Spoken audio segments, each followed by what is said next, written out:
ನಮಸ್ಕಾರ ವೀಕ್ಷಕರೇ. ಬಂಗಾಳದಲ್ಲಿ ಇತಿಹಾಸ ಸೃಷ್ಟಿಯಾಗಿದೆ. ಮೊದಲ ಬಾರಿಗೆ ಬಿಜೆಪಿ ಅಧಿಕಾರ ಹಿಡಿದಿದ್ದು ಬಿಜೆಪಿಯ ಸಿಎಂ ಆಗಿ ಎಲ್ಲರ ನಿರೀಕ್ಷೆಯಂತೆಯೇ ಸುವೇಂದು ಅಧಿಕಾರಿ ಪದಗ್ರಹಣ ನಡೆದಿದೆ. ಪ್ರಧಾನಿ ಮೋದಿ ಸೇರಿ ಹಲವು ಗಣ್ಯರು ಈ ಸನ್ನಿವೇಶಕ್ಕೆ ಸಾಕ್ಷಿಯಾಗಿದ್ದಾರೆ. ಮೋಸ್ಟ್ ಎಲಿಜಿಬಲ್ ವ್ಯಕ್ತಿಗೆ ಸಿಎಂ ಪಟ್ಟ ಕಟ್ಟಿದ್ದಾರೆ ಅನ್ನೋದನ್ನ ಪ್ರತಿ ಬಿಜೆಪಿ ಬೆಂಬಲಿಗರು ಒಪ್ಪಿಕೊಂಡಿದ್ದಾರೆ. ಅದಕ್ಕೆ ಕಾರಣ ಬಿಜೆಪಿಯನ್ನ ಅಧಿಕಾರಕ್ಕೆ ತಂದು ಕೂರಿಸೋ ತನಕ ಸುವೇಂದು ಅಧಿಕಾರಿಯ ಹೋರಾಟ. ಹಾಗಿದ್ರೆ ಯಾರು ಈ ಸುವೇಂದು ಅಧಿಕಾರಿ? ಇಂಥ ತಾಕತ್ತಿರೋ ಹಿಂದೂ ಫೈರ್ ಬ್ರ್ಯಾಂಡ್ ಮೂಲ ಯಾವುದು? ಎಲ್ಲಿಂದ ಬಂದ್ರು, ಹೇಗೆ ಬಂದ್ರು, ಯಾರ ಜೊತೆ ಇದ್ರು, ಅವರಿಗೆ ಹೇಗೆ ಶಕ್ತಿ ತುಂಬಿದ್ರು, ಬಿಜೆಪಿಗೆ ಬಂದಿದ್ಯಾಕೆ, ಬಂದ ಬಳಿಕ ಏನೇನೆಲ್ಲ ಮಾಡಿದ್ರು ಅನ್ನೋದನ್ನ ನೋಡ್ತಾ ಹೋದ್ರೆ ಅತ್ಯಂತ ರೋಚಕ ಘಟನೆಗಳು ಒಂದೊಂದಾಗಿ ತೆರೆದುಕೊಳ್ತಾ ಹೋಗುತ್ತೆ. ಸುವೇಂದು ಹಾದಿ ಹೇಗಿತ್ತು ಅನ್ನೋದನ್ನ ಹೇಳೋದರ ಜೊತೆಗೆ ಮುಂದಿನ ಸವಾಲುಗಳು ಏನೇನು ಅನ್ನೋದನ್ನು ಕೂಡ ತಿಳಿಸ್ತಾ ಹೋಗ್ತೀವಿ. ಈ ವಿಡಿಯೋವನ್ನ ತಪ್ಪದೆ ಕೊನೆ ತನಕ ನೋಡಿ. ಅದಕ್ಕೂ ಮುನ್ನ ಮೀಡಿಯಾ ಮಾನ್ಸ್ಟರ್ ಚಾನೆಲ್ ಅನ್ನ ತಪ್ಪದೆ ಸಬ್ಸ್ಕ್ರೈಬ್ ಮಾಡಿ. ಎಸ್, ಕುಟುಂಬ ರಾಜಕಾರಣವನ್ನೇ ಬೆಂಬಲಿಸುತ್ತಾ ಪ್ರಜಾಪ್ರಭುತ್ವದ ಹೆಸರ ಅಡಿಯಲ್ಲಿ ರಾಜರ ಆಳ್ವಿಕೆಗೆ ಭಾರತೀಯರು ಒಗ್ಗಿ ಹೋಗಿದ್ರು. ಅಪ್ಪನ ನಂತರ ಮಗ, ಮಗನ ನಂತರ ಮೊಮ್ಮಗ, ನಾವೇನಿದ್ರು ಕೈ ಎತ್ತಿ ಜೈ ಅನ್ನೋದು ಅಷ್ಟೇ ಅಂತ ಜನರು ತಲೆಯಲ್ಲಿ ಫಿಕ್ಸ್ ಮಾಡ್ಕೊಂಡಿದ್ದ ಹೊತ್ತಲ್ಲಿ ಜನಸಂಘ ನಂತರ ಭಾರತೀಯ ಜನತಾ ಪಾರ್ಟಿಯ ಉಗಮ ಆಯಿತು. ಒಂದೇ ಕುಟುಂಬದ ನಾಯಕರು ಆಳೋದೇ ಚಂದ ಅಂತ ಅಂದುಕೊಂಡಿದ್ದ ಜನರಿಗೆ ಯಾರೋ ಪಕ್ಷ ಕಟ್ಟಿದ್ದು, ಯಾರೋ ಮುಂದುವರೆಸಿದ್ದು, ಯಾರೋ ನಾಯಕರಾಗಿದ್ದು, ಹಲವು ವರ್ಗಗಳ ನಾಯಕರು ಮುನ್ನೆಲೆಗೆ ಬಂದಿದ್ದು, ಕುಟುಂಬವೇ ಇಲ್ಲದೆ ಇದ್ರೂ ಗಟ್ಟಿಯಾಗಿ ನಿಂತಿದ್ದ ಪಕ್ಷವನ್ನ ನೋಡಿ ಅಚ್ಚರಿ ಆಗೋಯ್ತು. ವಾಸ್ತವ ಅರ್ಥ ಆಗ್ತಾ ಇದ್ದಂತೆ ಬಿಜೆಪಿ ಹೆಮ್ಮರವಾಗಿ ಈ ಮಟ್ಟಕ್ಕೆ ಬಂದು ನಿಂತಿದೆ. ಒಂದೊಂದೇ ರಾಜ್ಯಗಳು ಬಿಜೆಪಿ ಅಕೌಂಟ್ಗೆ ಬರ್ತಾ ಇರೋದರ ಹಿಂದೆ ಆಯಾ ರಾಜ್ಯದಲ್ಲಿ ಸಿಗ್ತಾ ಇರೋ ಪರಿಣಾಮಕಾರಿ ನಾಯಕರ ಪಾತ್ರ ಕೂಡ ಅಷ್ಟೇ ದೊಡ್ಡ ಮಟ್ಟದಲ್ಲಿದೆ. ಈಗ ಬಂಗಾಳದಲ್ಲಿ ಆ ರೀತಿಯ ನಾಯಕ ಅಂತ ಗುರುತಿಸಿಕೊಂಡಿರೋದು ಸುವೇಂದು ಅಧಿಕಾರಿ. ಬಹುತೇಕರಿಗೆ ಗೊತ್ತಿರೋದು ಏನಂದ್ರೆ ಸುವೇಂದು ಬಂದಿರೋದು ಈಗ ಸೋತು ಸಣ್ಣಗಾಗಿರೋ ಟಿಎಂಸಿ ಪಕ್ಷದಿಂದ ಅಂತ.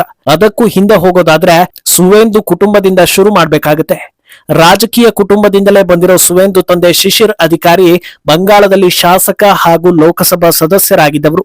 1995ರಲ್ಲಿ ಆಕ್ಟಿವ್ ಪಾಲಿಟಿಕ್ಸ್ಗೆ ಬರೋ ಸುವೇಂದು ಕಾಂಗ್ರೆಸ್ನಿಂದ ತಮ್ಮ ರಾಜಕೀಯವನ್ನ ಶುರು ಮಾಡ್ತಾರೆ. 1998ರಲ್ಲಿ ಆಗ ತಾನೇ ಸೃಷ್ಟಿಯಾಗಿದ್ದ ಟಿಎಂಸಿಗೆ ತಮ್ಮ ತಂದೆ ಜೊತೆ ಇವರು ಸೇರ್ಪಡೆಯಾಗ್ತಾರೆ. ಹೊಸ ಪಕ್ಷದಲ್ಲಿ ಸುವೇಂದು ಕಾರ್ಯವೈಖರಿ ನೋಡಿ ಮಮತಾ ಇಂಪ್ರೆಸ್ ಆಗ್ತಾರೆ. ಕೋಸ್ಟಲ್ ಬೆಂಗಾಲ್ನಲ್ಲಿ ತೃಣಮೂಲ ಬೆಳೀತಾ ಇದ್ದ ಸ್ಪೀಡ್ ಹಿಂದೆ ಸುವೇಂದು ಕಾರ್ಯವೈಖರಿ ಹೈಲೈಟ್ ಆಗ್ತಾ ಹೋಗುತ್ತೆ. ನೋಡ್ತಾ ಇದ್ದ ಹಾಗೆ ಸುವೇಂದು ಪ್ರಭಾವಿ ಸಂಘಟನಾಕಾರ ಎನಿಸ್ಕೊಳ್ತಾರೆ. 2006ರಲ್ಲಿ ಮೊದಲ ಬಾರಿಗೆ ವಿಧಾನಸಭೆಗೆ ಸುವೇಂದು ಎಂಟ್ರಿ ಆಗುತ್ತೆ. ಕಾಂತಿ ದಕ್ಷಿಣ ಕ್ಷೇತ್ರದಿಂದ ಗೆದ್ದು ಬರ್ತಾರೆ. ಆದ್ರೆ ಈ 5 ವರ್ಷದಲ್ಲಿ ಸುವೇಂದು ರಣತಂತ್ರಗಳೇ ಮಮತಾ ಪಕ್ಷಕ್ಕೆ ಅಧಿಕಾರ ತಂದು ಕೊಡೋ ಮಟ್ಟಕ್ಕೆ ಕ್ರಾಂತಿ ಮಾಡೋದು. ಬುದ್ಧದೇವ್ ಭಟ್ಟಾಚಾರ್ಯ ನೇತೃತ್ವದ ಎಡ ಪಕ್ಷದ ಮೇಲೆ ಜನರು ಅಸಮಾಧಾನಗೊಳ್ತಾ ಇದ್ದ ಹೊತ್ತಲ್ಲಿ ರೈತರನ್ನ ಸರ್ಕಾರ ಎದುರು ಹಾಕಿಕೊಳ್ಳುತ್ತೆ. ಸಿಂಗೂರು ಹಾಗೂ ನಂದಿಗ್ರಾಮದಲ್ಲಿ ಶುರುವಾಗೋ ಆಂದೋಲನವನ್ನ ಟಿಎಂಸಿ ಇನ್ನೊಂದು ಹಂತಕ್ಕೆ ತಗೊಂಡು ಹೋಗುತ್ತೆ. ಅದರಲ್ಲಿ ಪ್ರಮುಖ ಪಾತ್ರ ವಹಿಸಿದ್ದು ಇದೇ ಸುವೇಂದು ಅಧಿಕಾರಿ. ಜನರಿಗೆ ಟಿಎಂಸಿ ಮೇಲೆ ಭರವಸೆ ಹೆಚ್ಚಾಗ್ತಾ ಇದ್ದಿದ್ದನ್ನ ನೋಡಿ ಮಮತಾ ತಮ್ಮ ಆಪ್ತ ವಲಯದಲ್ಲಿ ಸುವೇಂದುಗೆ ಖಾಯಂ ಸ್ಥಾನವನ್ನ ಕೊಡ್ತಾರೆ. 2011ರಲ್ಲಿ ಮಮತಾ ಗೆದ್ದು ಸಿಎಂ ಆಗ್ತಾರೆ. ಹಂತ ಹಂತವಾಗಿ ಟಿಎಂಸಿ ಬಲವಾಗ್ತಾ ಹೋಗುತ್ತೆ. ಸುವೇಂದು ಸ್ಟ್ರಾಟಜಿಗಳು ಅಧಿಕಾರದಾಹಿ ಮಮತಾಗೆ ವರವಾದಂತಾಗುತ್ತೆ. ಇಂಥ ಪವರ್ ಇರೋವಾಗ ಮತ್ತೆ ಮತ್ತೆ ಬಂಗಾಳವನ್ನ ಆಳಬಹುದು ಅನ್ನೋ ನಂಬಿಕೆ ಗಟ್ಟಿಯಾಗುತ್ತೆ. ಮಮತಾ ಮೊದಲ ಅವಧಿಯಲ್ಲಿ ಬಿಜೆಪಿಗೆ ಬಂಗಾಳದಲ್ಲಿ ಜಾಗ ಕೂಡ ಇರೋದಿಲ್ಲ. ಮುಂದೊಂದು ದಿನ ಬಿಜೆಪಿ ತಮ್ಮನ್ನೇ ಸೋಲಿಸಬಹುದು ಅನ್ನೋ ಕಲ್ಪನೆ ಕೂಡ ಇರೋದಿಲ್ಲ. ಆದ್ರೆ ಇನ್ನೊಂದು ದಿಕ್ಕಲ್ಲಿ ಬಿಜೆಪಿ ಬಂಗಾಳದಲ್ಲಿ ಬೆಳೆಯೋದಕ್ಕೆ ಅವಕಾಶವನ್ನ ಹುಡುಕ್ತಾ ಇರುತ್ತೆ. 2016ರ ಎಲೆಕ್ಷನ್ ನಲ್ಲಿ ಮಮತಾ ಮತ್ತೆ ಗೆದ್ದು ಬರ್ತಾರೆ. ಸುವೇಂದು ಸ್ಟ್ರಾಟಜಿಗಳು ಮಮತಾ ಕುರ್ಚಿಯನ್ನ ಇನ್ನಷ್ಟು ಗಟ್ಟಿ ಮಾಡಿರುತ್ತೆ. ಎಡಪಕ್ಷಗಳು ವರ್ಚಸ್ಸು ಕಳ್ಕೊಂಡ್ರೆ ಕಾಂಗ್ರೆಸ್ ಹಂತ ಹಂತವಾಗಿ ಕುಸಿತಾ ಇರುತ್ತೆ. ಈ ಹೊತ್ತಲ್ಲಿ ಬಿಜೆಪಿಗೆ ಬಂದಿದ್ದ 3 ಸೀಟ್ಗಳು ಜನರು ಆಲ್ಟರ್ನೇಟ್ ಪಕ್ಷವನ್ನ ಹುಡುಕ್ತಾ ಇದ್ದಾರೆ ಅನ್ನೋದರ ಸಿಗ್ನಲ್ ಕೊಟ್ಟಿರುತ್ತೆ. ಆ ಹೊತ್ತಲ್ಲಿ ಬಿಜೆಪಿ ಕಣ್ಣಿಗೆ ಕಾಣಿಸೋದು ಮಾಜಿ ಕ್ರಿಕೆಟಿಗ, ಅತ್ಯಂತ ಅಭಿಮಾನಿಗಳನ್ನ ಹೊಂದಿದ್ದ ಅಗ್ರೆಸಿವ್ ಆಟಗಾರ ಸೌರವ್ ಗಂಗೂಲಿಗೆ ಬಿಜೆಪಿ ಮಾಡೋದು ಡೈರೆಕ್ಟ್ ಸಿಎಂ ಆಫರ್ ಅನ್ನ. ಆದ್ರೆ ಮಮತಾ ಮೇಲಿನ ಪ್ರೀತಿಗೋ ಅಥವಾ ಮಮತಾ ವಿರುದ್ಧ ಹೋದ್ರೆ ಪ್ರಾಣಕ್ಕೆ ಅಪಾಯ ಅನ್ನೋ ಭಯಕ್ಕೋ ಗಂಗೂಲಿ ಇಂಟ್ರೆಸ್ಟ್ ತೋರಿಸೋದಿಲ್ಲ. ಇತ್ತ ಇನ್ನೊಂದು ದಿಕ್ಕಲ್ಲಿ ಮಮತಾರನ್ನ ಸಿಎಂ ಪಟ್ಟದಲ್ಲಿ ಕೂರಿಸಿದ್ದ ಸುವೇಂದುಗೆ ಒಂದೊಂದೇ ಆಘಾತಗಳು ಎದುರಾಗ್ತಾ ಹೋಗುತ್ತೆ. ತೃಣಮೂಲ ಕಾಂಗ್ರೆಸ್ನ ಅಸಲಿ ಚಿತ್ರಣ ಅರಿವಿಗೆ ಬರ್ತಾ ಹೋಗುತ್ತೆ. ಇದು ಬೆಳೆಸೋ ಪಕ್ಷ ಅಲ್ಲ, ಇಲ್ಲೂ ಕೂಡ ಫ್ಯಾಮಿಲಿ ಪಾಲಿಟಿಕ್ಸ್ ಇದೆ ಅನ್ನೋ ಕಹಿ ಸತ್ಯ ಅರಿವಾಗುತ್ತೆ. ಮಮತಾ ಹಾಗೂ ಸುವೇಂದು ನಡುವೆ ಇದ್ದ ರಾಜಕೀಯ ಸ್ನೇಹ ಸಂಬಂಧದ ನಡುವೆ ಬಿರುಕು ಮೂಡಿಸೋ ಕೆಲಸ ಆಗೋದು ಮಮತಾ ಅಳಿಯ ಅಭಿಷೇಕ್ ಬ್ಯಾನರ್ಜಿ ಎಂಟ್ರಿ ಆದ ಬಳಿಕ. ಅಭಿಷೇಕ್ ತಮ್ಮ ರಾಜಕೀಯವನ್ನ ಮಾತ್ರ ಮಾಡಿದಿದ್ರೆ ಎಲ್ಲವೂ ಚೆನ್ನಾಗೇ ಇರ್ತಾ ಇತ್ತು. ಆದ್ರೆ ಅಭಿಷೇಕ್ಗೆ ಸಿಗ್ತಾ ಇದ್ದ ಪ್ರಾಶಸ್ತ್ಯ, ತಮ್ಮ ಕೆಲಸಕ್ಕೆ ಸಿಗದ ಮಾನ್ಯತೆ ಹಂತ ಹಂತವಾಗಿ ಮಮತಾ ಹಾಗೂ ಸುವೇಂದು ನಡುವೆ ಅಂತರವನ್ನ ಹೆಚ್ಚಿಸ್ತಾ ಹೋಗುತ್ತೆ. ಅದಕ್ಕೆ ತಕ್ಕಂತೆ ಮಮತಾ ಅಭಿಷೇಕ್ರನ್ನ ಮುನ್ನೆಲೆಗೆ ತರೋದಕ್ಕೆ ಮಾಡ್ತಾ ಇದ್ದ ಪ್ರಯತ್ನಗಳು ಕೂಡ ಗಮನಕ್ಕೆ ಬರುತ್ತೆ. ಒಂದು ಕಡೆ ಈ ವಿಚಾರದಲ್ಲಿ ಬೇಸರ ಮೂಡಿದ್ರೆ, ಸುವೇಂದು ಮಾಡ್ತಾ ಇದ್ದ ಸ್ಟ್ರಾಟಜಿಗಳಿಗೂ ಅಡ್ಡಗಾಲು ಹಾಕೋ ಕೆಲಸ ಆಗುತ್ತೆ. ಪ್ರಶಾಂತ್ ಕಿಶೋರ್ ಐಪ್ಯಾಕ್ ಸಂಸ್ಥೆ ಟಿಎಂಸಿಯ ಸ್ಟ್ರಾಟಜಿಗಳನ್ನ ನೋಡಿಕೊಳ್ತಾ ಹೋಗುತ್ತೆ. ಸುವೇಂದು ಏನ್ ಮಾಡ್ತಾರೋ ಅದಕ್ಕೆ ವಿರುದ್ಧವಾಗಿ ಹೋಗ್ತಾ ಇದ್ದಾರೆ ಅನ್ನೋ ರೀತಿಯ ಪ್ರಸಂಗಗಳು ನಡೆಯುತ್ತೆ. ಒಂದು ಹಂತದಲ್ಲಿ ತಾವು ಮಾಡಿದ್ದ ನಂದಿಗ್ರಾಮ ಹೋರಾಟವೆಲ್ಲ ವ್ಯರ್ಥ ಆಯ್ತೇನೋ ಅನ್ನೋ ಫೀಲ್ ಬರೋ ರೀತಿ ಆಗುತ್ತೆ. ಇದೆಲ್ಲ ಜಂಜಾಟಗಳನ್ನ ನೋಡಿ ಪಕ್ಷವನ್ನ ತೊರಿಬೇಕು ಅಂತ ಅನ್ನಿಸೋ ಹೊತ್ತಲ್ಲಿ ಇತ್ತ ಬಿಜೆಪಿ ಕಡೆಯಿಂದ ಆಫರ್ ಬರುತ್ತೆ.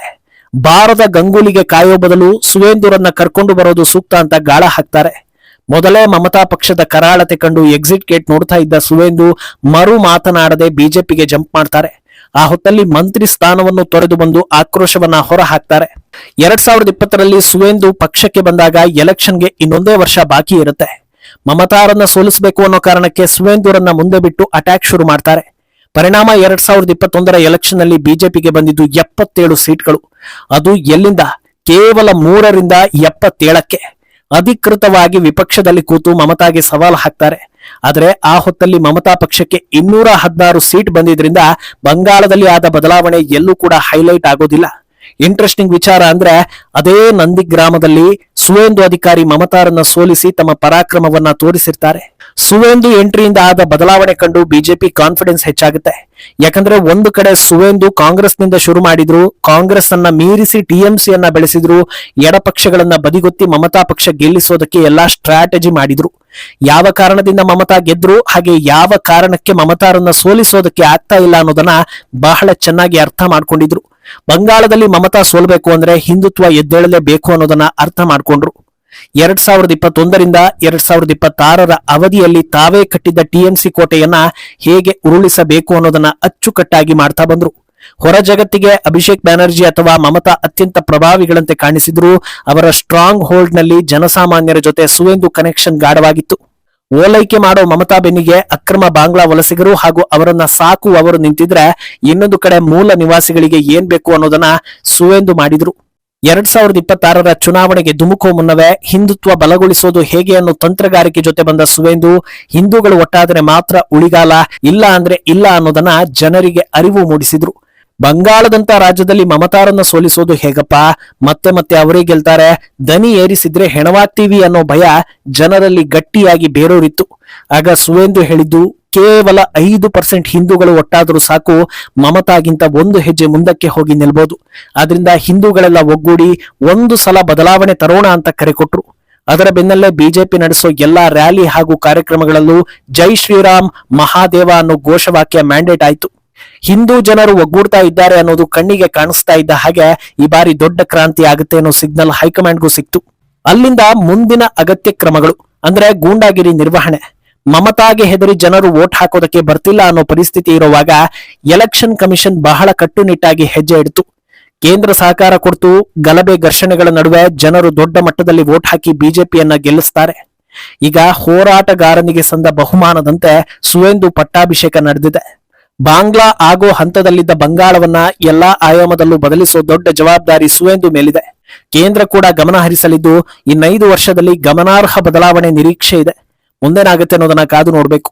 ಈ ಬಗ್ಗೆ ನಿಮ್ಮ ಅಭಿಪ್ರಾಯವನ್ನ ತಪ್ಪದೆ ಕಮೆಂಟ್ ಮೂಲಕ ತಿಳಿಸಿ.